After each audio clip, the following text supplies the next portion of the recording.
I'm guessing this interpretive sign describes this bare bark that we can see on this tree, normally protected or covered by that moss. I wonder if its leaves or if its bark is somehow sensitive to light. Does light cause it to flake off as you see it doing up there? And does this moss symbiotically give it greater longevity? Another peek at our falls as we walk away.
This may be that gray basalt that the natives used oftentimes for blades along with obsidian.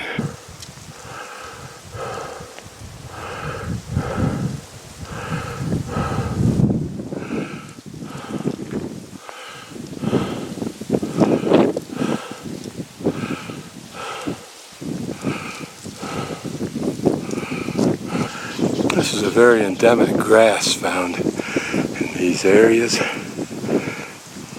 at least at this elevation. I think this is all called the Parma or Parma. Pretty little lagoon. May fill up with more water. I hear birds, but I don't see them.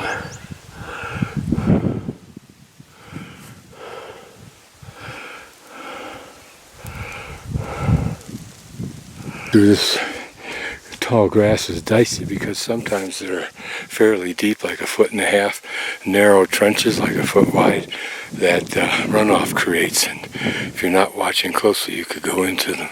Here are the droppings from either a good-sized rabbit or maybe the llama or something like that, I don't know, but it sits right up on top of this hummock, so it was either tall enough to straddle it or small enough to ride it. And these hummocks are interesting when you're hiking because if you step on one, it's like standing on a ball. It's a pretty good network of trails through here, so I'm guessing it's something that's fairly large, an ungulate of some sort that uses it frequently.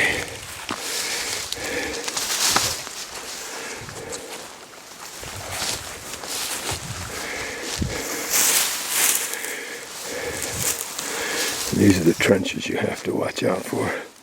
The ground cover is pretty. It's almost a grass, but not quite. Particularly this stuff right here, which is kind of pretty when you find it in sheets. And here is the larger lake, I assume.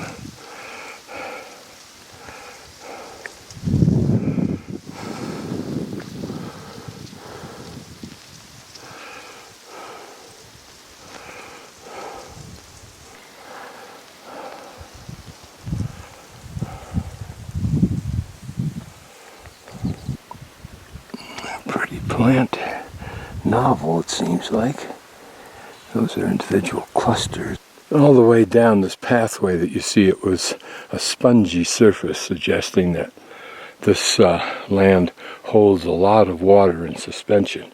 And I know they told me in Quito that you can only build up the sides of those mountains a certain height, and then it's against the law because the moss up there, which covers all of the land, holds so much water that Quito ultimately uses and its environment uses.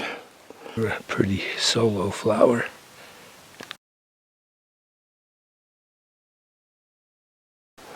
Here we're about in the middle of this very pretty high mountain lake. And I assume during certain times of the year there may be some falls shooting off those cliff sides. Most particularly right there, I would guess. Maybe.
Yep, that's a falls.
Here's a dead little squirrel. Looks like a squirrel or a gopher or something equivalent to that.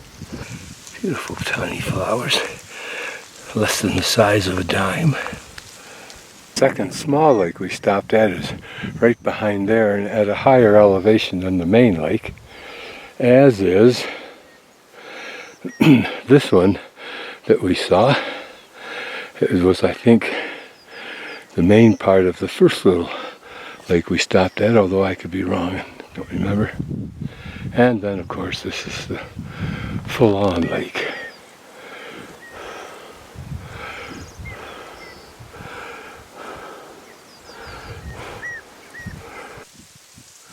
Each to their own. Here's some very pretty red berries in this low-lying bush. Seen at elevations like this probably all over the world in one form or another.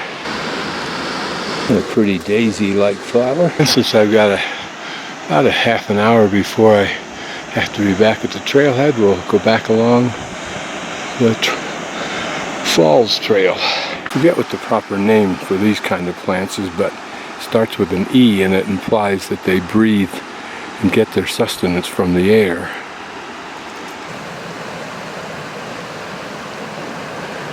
Yeah, it looks like some kind of flower that has turned into molded plastic or is something ready to burst.